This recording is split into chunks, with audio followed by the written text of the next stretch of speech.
अस्सलाम वालेकुम दोस्तों, मेरा नाम है फैज़ान और आप देख रहे हैं फैज़ान टीवी। पाकिस्तान में दरियाफ्त होने वाली मछली का बुनियादी ढांचा 5 करोड़ 40 लाख साल पुराना है, जबकि इसी नस्ल की दूसरी किस्म का मछली का एक और ढांचा बेल्जियम में भी मिला है। बेल्जियम में मिलने वाला ढांचा 4 करोड़ 10 लाख साल पुराना है। मछली के ऊपरी हिस्से के अकलौते बड़े दांत और दीगर नुकीले और बड़े दांतों के बायस इसे चुड़ैल से मंसूब किया गया है। इस नस्ल की मछली आज भी समंदर में पाई जाती है, लेकिन अर्तका पजीरी के बाद अब इसके दांत बड़े नहीं होते और अब यह पहले के मुकाबले में कहीं छोटी भी होती है।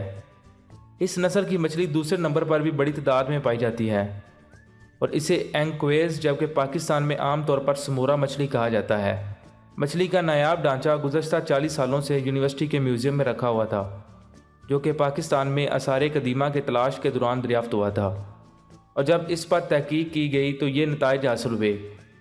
दुनिया भर में ये मछली पिज़्ज़ा में इस्तेमाल होती है और इसी नस्ल की मछली को दुनिया भर में फ़िश फार्मिंग में चारे के तौर पर भी इस्तेमाल किया जाता है। ये मछली पानी से कीड़े छान कर खाती है। सब्सक्राइब कीजिए फैज़ान टीवी को और बेल आइकन को दबाइए ताकि आने वाली हर नई वीडियो आपको बआसानी मिल सके।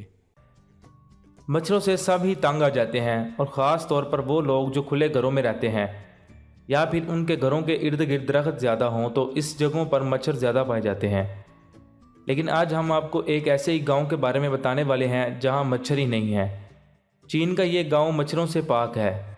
चीन के डंग बोलिंग नामी एक गांव में यह खासियत है कि यहाँ बिल्कुल मच्छर नहीं पाए जाते, जबकि यहाँ इर्द गिर्द घने दरख्त और छोटी छोटी झीलें भी मौजूद हैं। यहाँ मौजूद दरख्तों और झीलों को देखने के बाद हर शख्स को यही लगेगा कि यहाँ बेहद मच्छर होंगे, लेकिन इस गांव में कई सालों से किसी ने एक मच्छर तक नहीं देखा।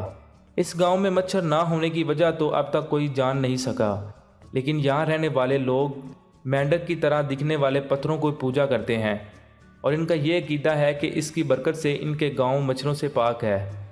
चीन का ये गांव समंदर की सतह से 700 मीटर की बुलंदी पर मौजूद है, जहाँ इर्द गिर्द घने जंगलात, झील और तालाब हैं, जबकि इस गांव में हाका नामी एक कबीला रहता है।